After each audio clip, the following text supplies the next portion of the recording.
Salut à tous et bienvenue sur le travail de l'ombre.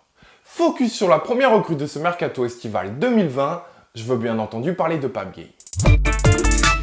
Si aujourd'hui, pour juger de la réussite d'un transfert, on n'hésite plus à mettre l'aspect financier à la même hauteur que l'aspect sportif, si aujourd'hui le coût du transfert ou du salaire du joueur a autant d'importance que sa qualité technique ou sa marge de progression, vous le savez, mon domaine à moi, c'est le terrain et j'ai donc choisi d'analyser la perspicacité de ce transfert uniquement à travers le prisme de ce terrain. Mais alors, Pape Gueye, est-ce vraiment un bon choix ? D'abord, recontextualisons les choses. C'est un jeune joueur de 21 ans gaucher qui est certainement la révélation à son poste de la saison dernière en Ligue 2. Soyons très clairs, il a crevé l'écran. Formé au Havre, l'un des meilleurs centres de formation de notre pays, et dois-je vraiment vous le prouver en vous montrant tous les joueurs qui en sont sortis ? Non, je ne crois pas. Merci.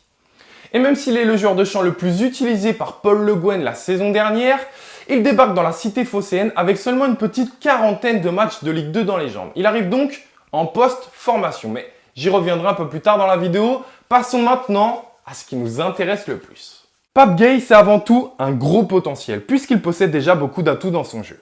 Physiquement, c'est un joueur costaud, à la fois endurant et solide, il a un gros volume de jeu. Avec un total de 182 duels gagnés, il est le 3e meilleur total de Ligue 2 pour un milieu de terrain la saison précédente.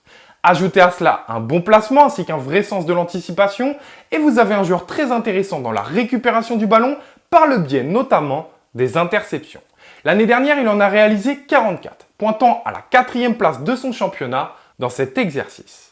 Attardons-nous plus particulièrement sur deux séquences qui, je trouve, symbolisent parfaitement mes propos. La première est face à Auxerre où on peut voir que dans un premier temps, il se montre disponible entre les lignes pour faciliter la relance de son coéquipier. Ici, il ne sera pas servi et son équipe finira par perdre le ballon. Mais malgré tout, il reste concerné et concentré, ce qui va lui permettre dans un second temps, grâce à son sens de l'anticipation et sa lecture de jeu, de couper cette ligne de passe et d'effectuer cette interception.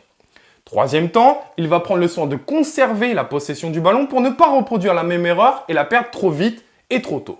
Il va donc aller chercher un autre espace du terrain en élargissant le jeu. Enfin, quatrième et dernier temps, il ne se cache pas, répète les efforts sans mal et va encore une fois tenter de se montrer disponible entre les lignes adverses. La deuxième séquence, elle, est face à 3. Marquage à la culotte, concentration, sens de l'anticipation et pressing vont lui permettre de récupérer ce ballon très haut et d'offrir cette balle de but à son attaquant. Alors, j'exagère peut-être un peu, mais c'est une séquence qui n'est pas sans m'en rappeler une autre. Rappelez-vous, quand on sait que AVB aime presser, je comprends aisément son intérêt pour Pape Gueye. Maintenant, d'un point de vue technique. Il est adroit et fin, et cumulé aux qualités que j'ai énumérées précédemment, sa technique lui permet, comme on peut le voir ici, d'effectuer des sorties de balles propres, même lorsqu'il est mis sous pression.